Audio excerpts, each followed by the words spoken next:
Hey everybody, welcome back to another episode of What's Your Next? And today we're going to be picking up where we left off before, where we are reviewing the different items that are in the FDD. We've covered all the way up to item number 10 in our previous episode, so please go back and watch those if you get a chance. You'll learn a lot about item 11 if you do that. And I want to make a disclaimer today. We've done this in previous one. We are not attorneys, so you should seek professional legal advice in addition to what you're learning here.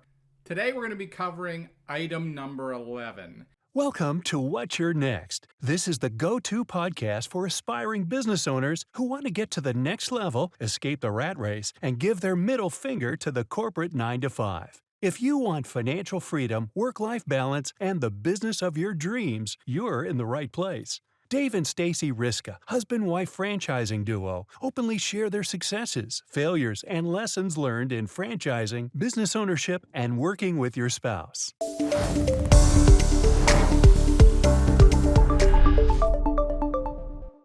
And item number 11 is a very, very, very important item because it really covers all of the fees that you would be paying as a franchisee to the franchisor to stay in good standing in that franchise.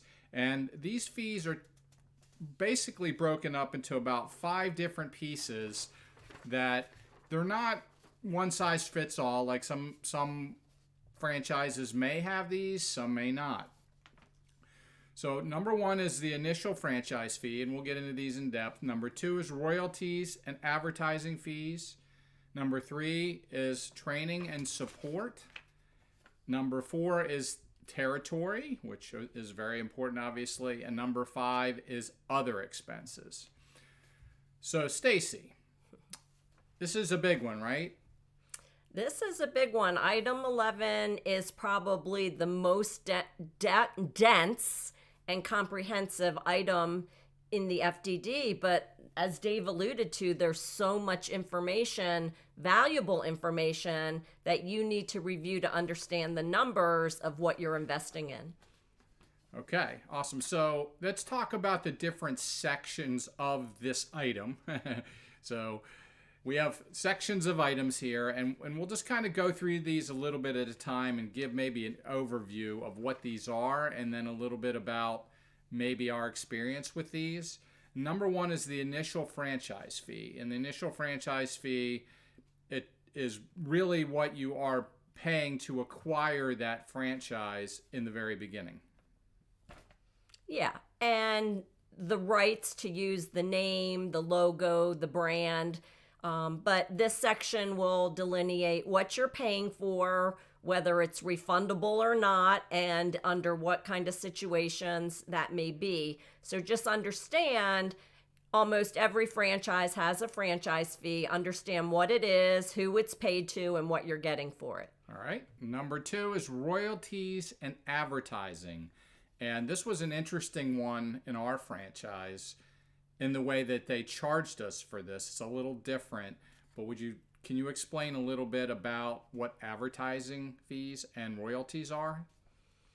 Well, they're really 2 separate things. Royalties are a quote-unquote fee that is paid to the franchisor, and that would be outlined by that specific franchise. Most of the ones that we work with, they're paid on a monthly basis, but you may see them being paid weekly. In our franchise, there actually was no royalty. So, understand what that means.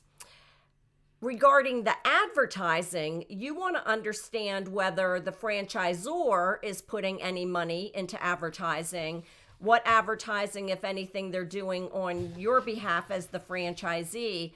But what you really want to pay particular attention to is what are your advertising obligations.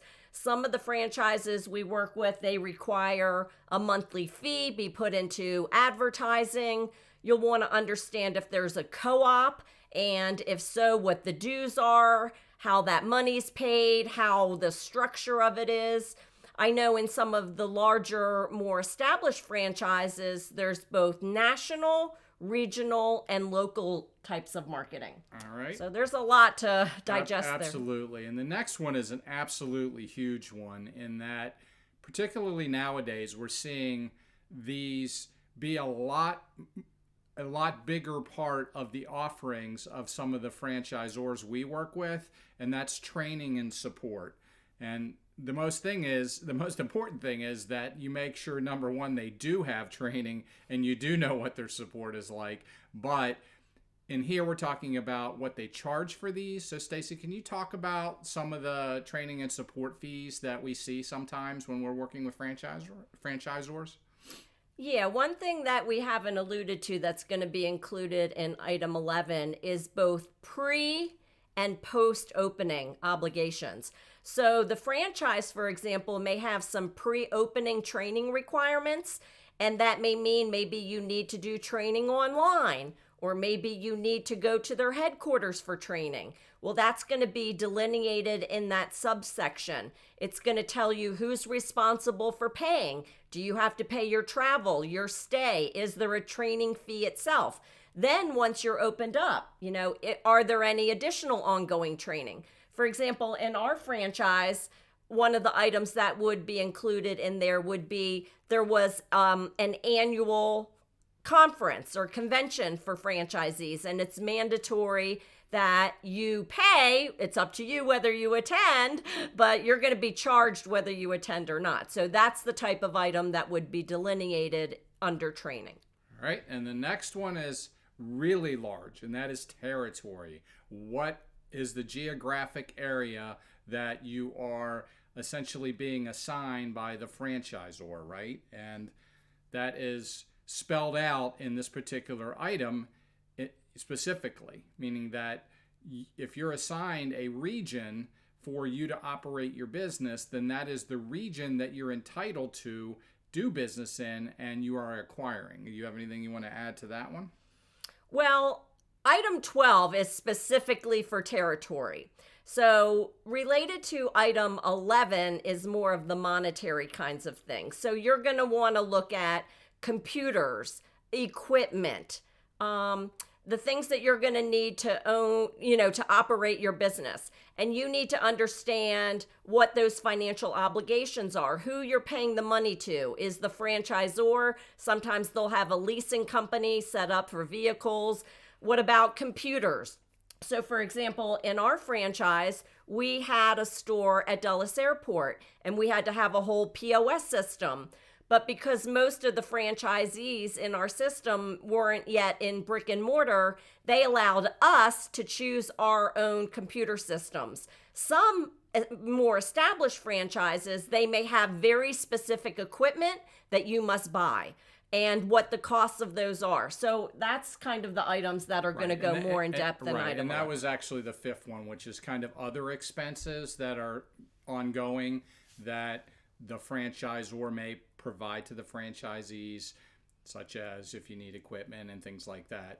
So what's really critical about this section is that you really spend time understanding all of these fees that you're really going to be having to build into your budgets on a monthly basis. And these fees really spell out what you're getting for those, which is really important in assessing and finding the right franchise for you. A lot of the franchisors we work with today have become a lot more self-service with doing things like call center support, marketing, full marketing support, full accounting support, things that, and some of these will let you do it a la carte, meaning that you don't necessarily have to buy it up front with your franchise, but you can snap it on later, and that gets into who are you paying at that point. Are you paying the franchisor or are you paying a third party? Mm-hmm. So again, this is a big section. Item 11, spend a lot of time here. Again, we highly encourage you seek the advice of a good franchise attorney in addition to this video. And if you like what we're presenting here and you're learning something, subscribe, please. And we will catch you on the next episode of What's Your Next.